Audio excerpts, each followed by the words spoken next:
Hola amigos, en el siguiente vídeo hablaremos sobre el razonamiento cotidiano y trataremos de responder preguntas como ¿qué es el pensamiento cotidiano? ¿Qué características tiene? ¿O cuándo lo utilizamos?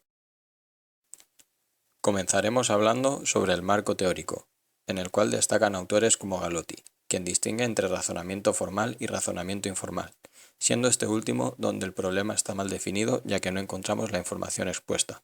Por esto, hace uso de herramientas como la planificación, la evaluación de argumentos o la elección de entre las opiniones. Además, según esta autora, todo o la mayor parte del razonamiento cotidiano es razonamiento formal que se encuentra camuflado. Además, hay que tener en cuenta que aunque estos dos tipos de razonamiento comparten determinados aspectos, hacen uso de diferentes procesos y tienen poco en común. El siguiente autor que destaca es Perkins, quien encuentra tres diferencias principales entre el razonamiento formal y cotidiano, siendo la primera de estas que en el razonamiento formal las premisas ya están dadas y no aceptan ningún cambio. El razonamiento informal, por su parte, permite que se puedan revisar y, si hiciera falta, complementar con la información que vamos obteniendo. La segunda de estas diferencias es que en el razonamiento formal un solo problema nos lleva a una sola conclusión. El razonamiento informal, en cambio, tiene dos caras, es decir, que en una misma cuestión pueden haber diferentes argumentos tanto a favor como en contra.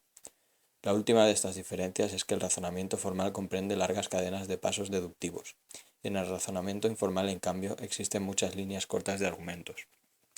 Otro aspecto a destacar, según Perkins, es que el razonamiento cotidiano no es muy bueno, y no mejora demasiado con la educación, maduración o experiencia.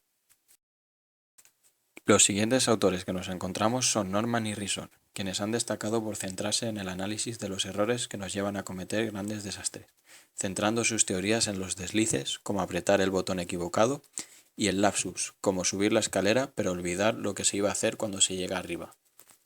Rison, por una parte, afirma que existe una gran cantidad de fuentes cognitivas del error, como pueden ser el sesgo de confirmación, el exceso de confianza y las limitaciones de procesamiento.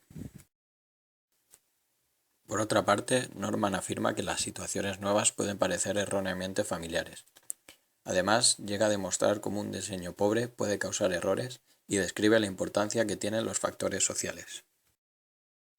Ahora encontramos a Larkin y Simon, quienes se centran en la importancia del uso de los diagramas, los cuales, según estos autores, tienen la función de hacer más fácil el reconocimiento de los patrones, tienen la capacidad de hacer que las inferencias se hagan de forma más directa y facilitan la búsqueda de la solución que tiene el problema.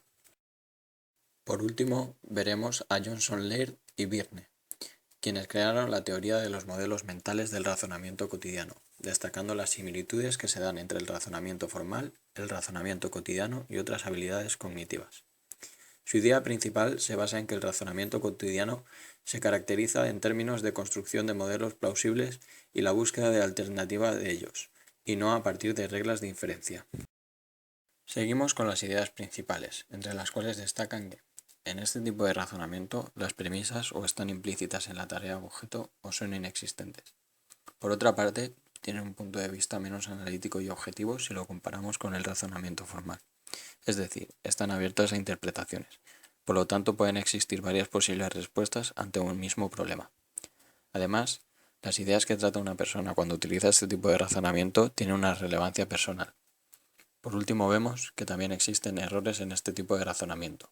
Fueron descritos por Perkins y se tratan de el déficit metacognitivo, que son errores porque la gente carece de conocimientos en cuanto a estrategias de razonamiento, y el sesgo de confirmación.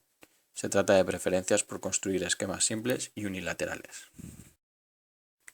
A continuación vemos las ideas secundarias, entre las cuales destacan que para la resolución de problemas de este tipo utilizaremos herramientas como la planificación, la evaluación de argumentos y la elección de opiniones.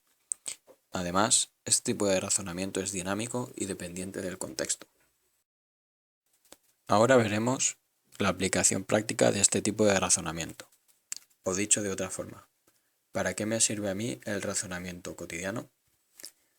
Pues bien, este tipo de razonamiento se aplica a cuestiones de la vida cotidiana. Cuestiones que tienen una relevancia personal para el sujeto, lo que hace que se sienta motivado e interesado. También se relaciona con la capacidad de elaborar argumentos, diferenciarlos frente a otros posibles y evaluarlos en relación con la información disponible para llegar a la conclusión acertada. También se aplica a tareas abiertas, mal definidas o tareas inductivas. Además, en tareas que no utilicen un lenguaje formal o simbólico, sino el lenguaje empleado en la vida cotidiana. Incluso en problemas matemáticos o científico-naturales es posible encontrar situaciones o problemas en los que se razona informalmente. Otra pregunta que nos hacemos es si este tipo de razonamiento es importante para un psicólogo. Y la respuesta es que sí que es importante para un psicólogo. Y os pondremos dos ejemplos. El primero es que en ciertos casos en los que las terapias ya establecidas o los tratamientos no sean todo lo eficaces que deberían con un paciente, un psicólogo con un buen razonamiento informal será capaz de buscar otras alternativas distintas para lograr ayudar al paciente. El segundo ejemplo trata de estudiar el razonamiento informal de un paciente, por ejemplo, debatiendo con él.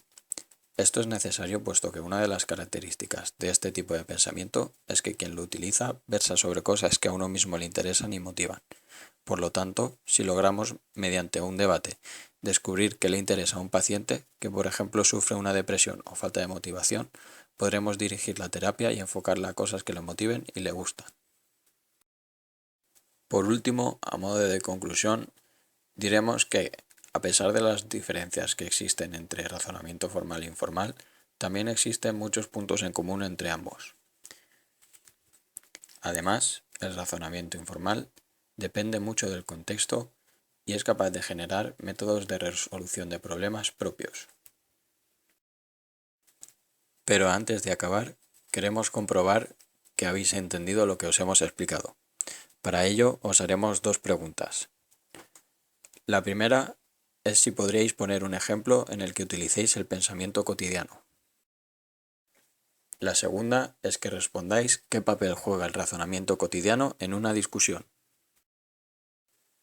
Si queréis obtener más información, tenéis más enlaces acerca de este tema en la descripción del vídeo.